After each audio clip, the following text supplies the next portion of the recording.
Hey there guys and gals, this is Chris with Ignited by Nature and welcome back to my channel. Today we're taking a closer look at SIRUI's new Sportage line of binoculars. Specifically, these are the Sportage Beyond 10x42 binoculars. Compact and affordable, these binoculars are great for observation and wildlife viewing. Whether you're a hunter, a birder, or an outdoor enthusiast, these binoculars offer some great features at a price at just under $200. Let's go ahead and take a closer look and see how they perform.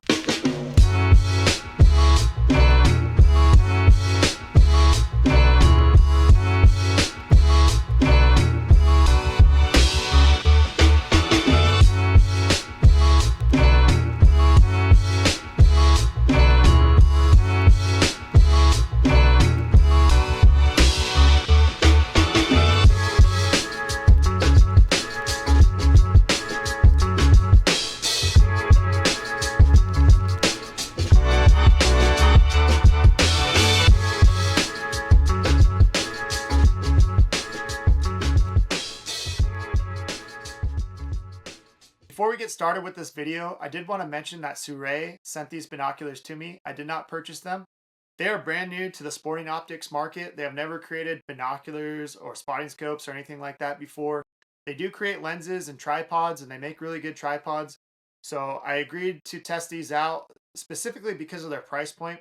They're priced right at $200, and I think it's an affordable price, and they offer some premium features for that price point. And I thought it'd be cool for all my followers to see something that's actually affordable and won't break the bank.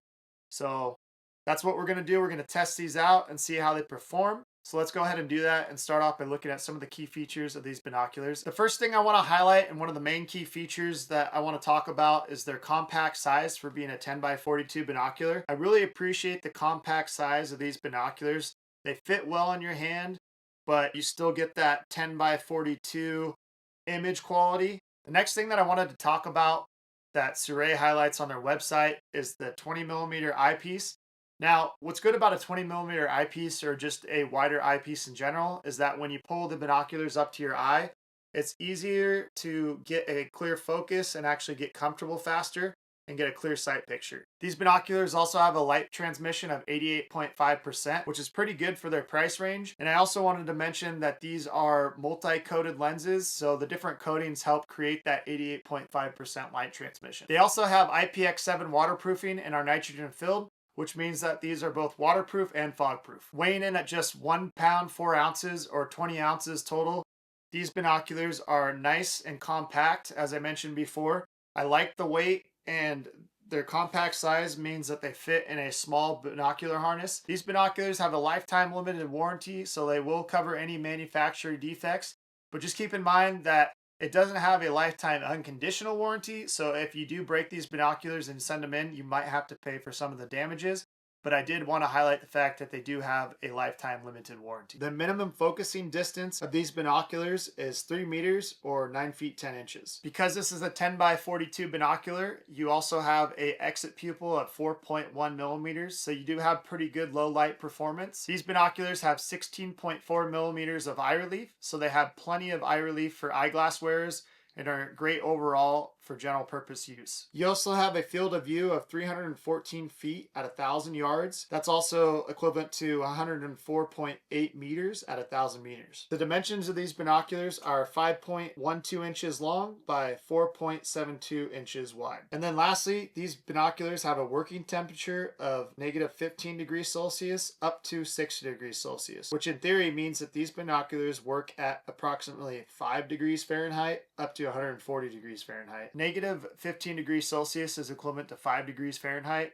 It definitely gets cold out west, and if you're doing a late season hunt, you can get into the negative temperatures, so that is a little bit concerning. I wouldn't want these binoculars to break on me when I'm out in the field, especially if I'm dealing with really cold conditions. But overall, I feel like these binoculars are going to work for most situations, but I did want to highlight the fact that if you're going to be in really cold temperatures, these binoculars might not work. Overall, I thought these binoculars performed pretty well out in the field. For the price point, I think they have pretty good glass. There was some vignetting on the edges and some color fringing early in the morning. Now, as I mentioned earlier when I was talking about the key features, these binoculars do have BAK4 or BAK4 prisms, and they offer 88.5% light transmission. And I definitely saw that when I was using these binoculars. I feel like they did a pretty good job overall at transmitting light, and they did pretty good in low light situations as far as light transmission and how bright the image was. They're not anything close to Swaros and even some of the higher end Vortex or anything like that, or the Mavens, they don't come close. But as far as the price range, they do beat a lot of other binoculars, I think. The next thing I wanted to talk about was the overall build quality for the price. At $200, I think these things are built really well. They actually added grip to the rubberized coating on either side and at the top. So they're really nice to hold and really grippy. They're not slippery at all. Another thing I like is the bridge is very sturdy. So when you pull it up, it stays. It doesn't fall down or anything. It doesn't feel cheap, and it just feels really nicely made. Another thing that they really did well on was the eye cups.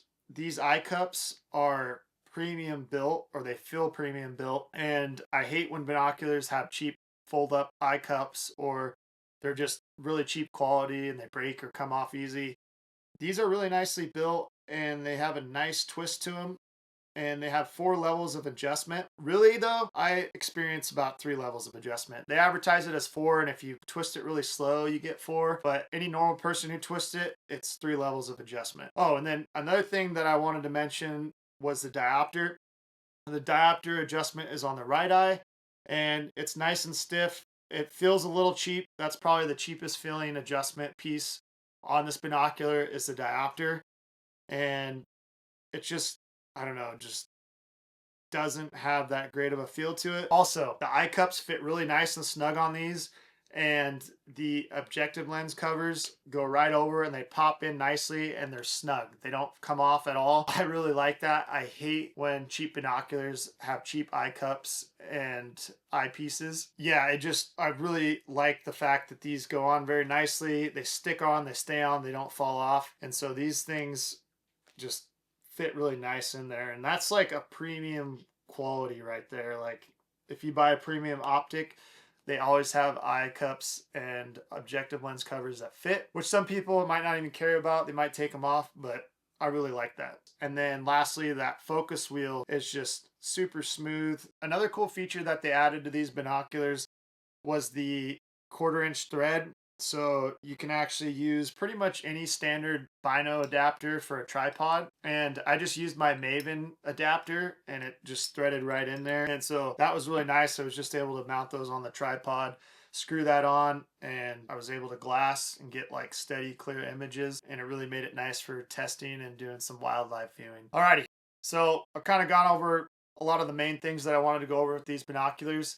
The next thing I want to do is look at some videos and clips that I took of these binoculars out in the field. Taking a look at this first image, you'll see that the edges have some distortion. Also, the overall image just seems a little bit soft. I think it could be a lot sharper, but with these binoculars and this price point, I think this is to be expected. Pretty much every binocular that I've seen at this price point is a little soft, and there's always vignetting on the edges. And you can clearly see that in this image. In this next image, we look at some power lines, and you'll see the softness in this image as well. The sky is blue, but you can see it's just a little off. And then you also see vignetting. This is a zoomed in image, and it just enhances the overall vignetting on the edges. As you can see, there's distortion along the edges. There's not edge to edge clarity. And then the overall image quality is also a little soft. It's not as sharp as I would like it to be. And that's the overall experience with these binoculars. In this image, you can see the high contrast between the blue sky and the mountain. And in here, you'll actually see color fringing along the edge of the mountain. This is the same image. It's just zoomed out a little bit. And here you can still see the color fringing, but it's not as bad. This is a video that I took around noon. And as you can see, the overall image quality is all right. It's still a little soft, and you can see the full effects of the sun are in play. And I feel like it almost has a little bit more of a yellow hue than I would like. And there's also still some vignetting. I'm also zoomed in at a little over 1 power. So just a little above what the binocular actually is at as far as power. In this image, you'll see the elk in the background along the backdrop of the house. And you can definitely see some color fringing in this photo, and it's very noticeable. This last image is a time lapse, and it just kind of shows you how this optic performs at low light. Now, keep in mind that it's a little bit more clear in person, but overall, this optic does not perform that great in low light situations, and that's kind of to be expected with the optic of this price caliber. But it's not a deal breaker, and you're definitely going to still spot animals at low light. Just the quality is not there. It kind of lacks in sharpness, as you'll see. And that's another thing to keep in mind.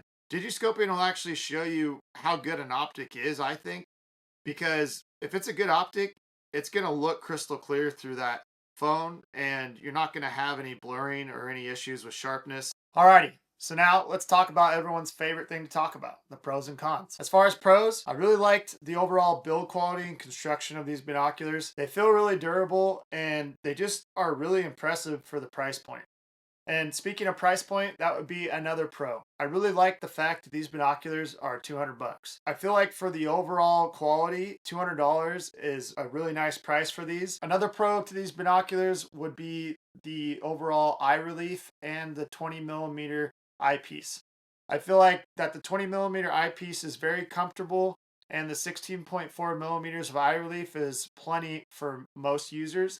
You're just going to have to try them out and see if they're going to work for you. But I think for most people at this price point, the eye relief and comfort of these is really great. And then lastly, I also wanted to mention the eye cups and the objective lens covers. Everything about these screams premium. I love the fact that they fit nicely and they don't fall out. And you can pop them in and they'll stay in. And the same with the eye cups. The eye cups are hard to take off and put on, which is nice.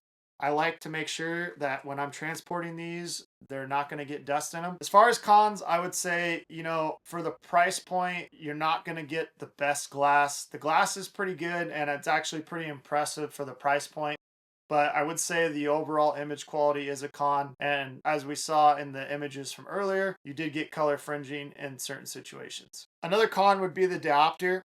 Now, we talked about it earlier, but the diopter just felt cheap. Just spinning it back and forth, trying to adjust it for my eye. It moved pretty stiff, but not in a good way. And then lastly, as far as cons, I would say that the warranty is a con. If you're more concerned about having something that if you break it at all or anything happens out in the field that they're going to fix it, Vortex is always going to cover that. They have that unconditional lifetime warranty, where these have a lifetime warranty, but it's going to be more for manufacturer defects or defects with the actual piece of equipment. If you break it, you might have to fix it, so just keep that in mind. If you're looking for a reliable pair of binoculars that won't break the bank, it's definitely worth considering the SIRUI Beyond 10x42 binoculars. As always, thanks for watching, and remember, stay connected to the wild. If you found this video helpful, please don't forget to like and subscribe to my channel for more outdoor gear reviews and adventures. If you haven't left a comment, do so below. I'd love to hear your feedback and also hear what you're using for binoculars, and if you have any recommendations, I'd love to hear that as well. Once again, my name is Chris with Ignited by Nature, and until next time, guys and gals.